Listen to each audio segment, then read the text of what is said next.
E aí galera, aqui é o JP e hoje nós vamos dar início ao nosso estudo das chamadas funções inorgânicas. Para a gente entender um pouquinho melhor, cada uma das funções, a gente primeiro precisa aprender a entender o que é essa função, ok? E o que é essa parte da química que a gente chama de inorgânica. Bom, eu trago aqui a molécula de água, que é uma das substâncias inorgânicas mais importantes, talvez a mais importante aí por ser fundamental para nós seres humanos, para os seres vivos como um todo, ok? Vamos entender um pouquinho disso. Bom, então vamos definir essas funções. Primeiro vamos entender o que é química inorgânica.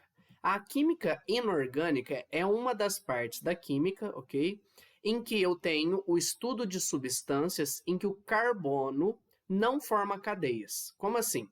O carbono tem uma propriedade de se ligar a outros carbonos formando cadeias muito grandes. É uma quantidade de átomos de carbono ligados entre si muito grandes, ok? Isso daí é o que a gente chama de cadeia carbônica. Só que existe uma parte da química voltada somente para esse estudo dessas cadeias, que é a chamada química orgânica.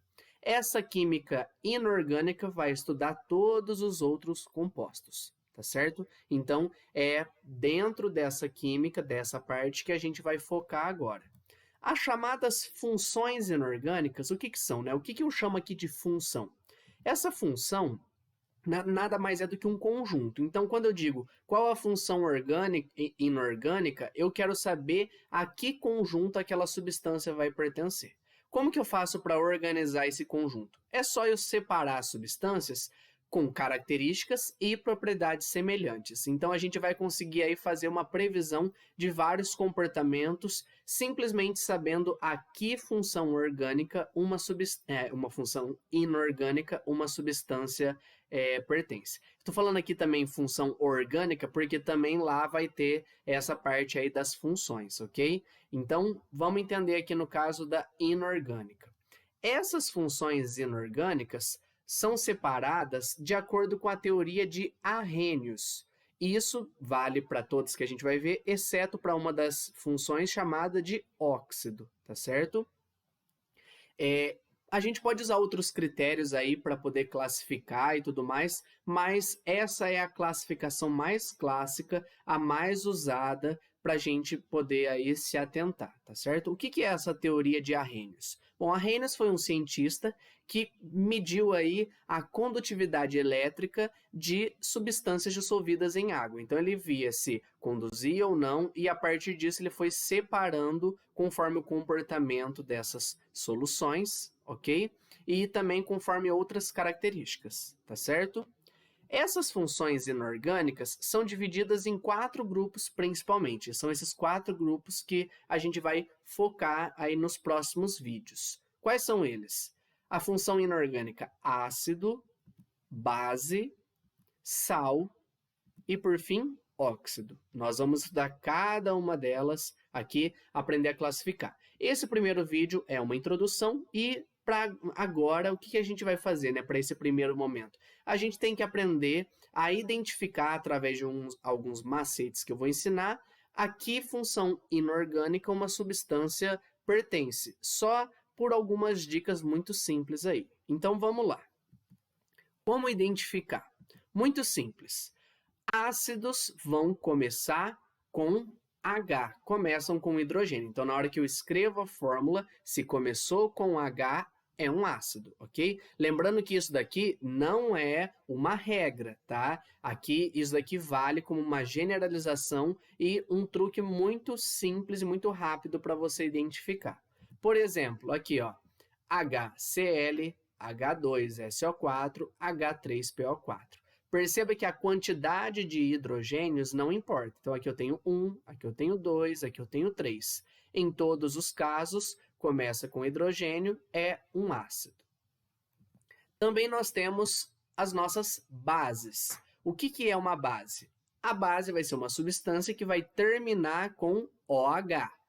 Então, eu tenho aqui, por exemplo, NaOH, CaOH2, AlOH3. Lembrando que A quantidade de OHs não importa, tá? Lembrando aqui, OH é oxigênio ligado a hidrogênio. Eu tenho aqui 1. Aqui, quando a gente tem esse parênteses e um número aqui fora, tem que lembrar que o número de fora vale para todo mundo ali dentro. Então, eu tenho aqui 2 OHs. E aqui eu tenho 3 OHs, tá certo? Então, todos aqui são bases.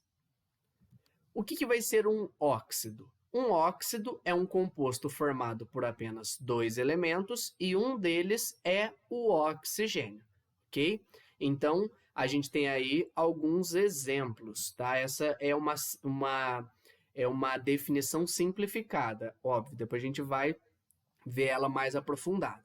Por exemplo, aqui, ó, CO2. Perceba que eu tenho que ter apenas 2 elementos, não 2 átomos. Elemento, lembrando que a gente conta por cada letra maiúscula. Então, eu tenho aqui, ó, uma letra maiúscula, outra letra maiúscula. Esse daqui é o CO2. Eu tenho um carbono e 2 oxigênios. A quantidade de átomos não vai me importar. O que importa, eu tenho apenas 2 elementos e um deles é o oxigênio. Outro exemplo, CaO. Perceba que Ca, que é o cálcio, eu tenho um elemento químico, e o O, eu tenho outro elemento químico. Tenho aqui um óxido também. E o N2O5, tenho um elemento que é o nitrogênio, com 2 átomos, e o outro elemento, oxigênio, com 5 átomos, tá certo? Então, você vai seguir nesse passo a passo. Começa com H, termina com OH, tem 2 elementos, por quê? Olha só. Nesses casos aqui, nós temos oxigênio, ok? Temos aqui oxigênio em todos, mas a diferença desses para esses aqui embaixo, perceba que aqui, ó, tenho 3 elementos, ó. 1, 2, 3. Aqui, 3 elementos também. Aqui em cima, 3 elementos. Então, não dá para encaixar aí uma mesma substância pertencer a 2 funções, ok? E aí, por fim, nós temos os nossos sais. Um sal vai ser quando ele não se encaixar em nenhuma das opções anteriores. Então, você segue exatamente essa ordem e vai classificando. Por exemplo, aqui, ó, NaCl. Vamos ver. NaCl não começa com H, não termina com OH. Tem 2 elementos, que é o sódio, o Na, e tem o cloro, que é o Cl. Só que nenhum dos 2 elementos é o oxigênio. Por isso, como não se encaixou em nenhuma dessas, ele vai ser um sal. K2SO3 não começa com H, não termina com OH, tem mais que 2 elementos, tem 3. Tem o potássio, o enxofre e o oxigênio. CaCO3, mesma coisa, não se encaixa em nenhum dos critérios anteriores. E aqui, NH4Br, também não se encaixa em nenhum desses. Essa é uma maneira, como eu disse, bem simplificada. Depois a gente vai estudando aí com mais calma cada uma delas, ok? Mas, num primeiro momento, saber isso já pode te ajudar aí de maneira muito prática em vários exercícios que a gente vai fazer, beleza? A gente fecha essa introdução às funções inorgânicas e agora a gente começa com a nossa primeira função, que é a função ácido. Até daqui a pouco. Tchau, tchau.